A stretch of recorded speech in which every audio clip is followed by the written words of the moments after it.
Linecké koláčiky patria medzi najobľúbenejšie sviatočné pochúťky na Slovensku a ich príprava je jednoduchá. Potrebujete len hladkú múku, maslo, práškový cukor, žltok a kvalitný džem. Cesto vypracujte rýchlo, aby maslo nezmeklo a nechajte ho odležať aspoň 30 minút v chladničke.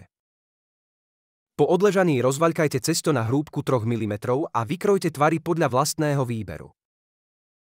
Pečte na papieri na pečenie pri teplote 170 stupňov Celzia približne 8 až 10 minút, kým okraje nezačnú jemne zlatnúť. Po vychladnutí ich spájajte džemom s výraznou chuťou, napríklad rýbezľovým alebo malinovým. Pre zaujímavejšiu chuť môžete do cesta pridať trošku vanilkového extraktu, škorice alebo citrónovej kôry. Linecké koláčiky môžu byť ešte krajšie, ak ich ozdobíte čokoládovou polevou alebo jemne poprášite práškovým cukrom.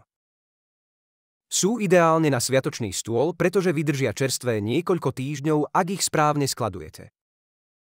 Fantastické linecké koláčiky sú jednoduché na prípravu, chutné a krehké.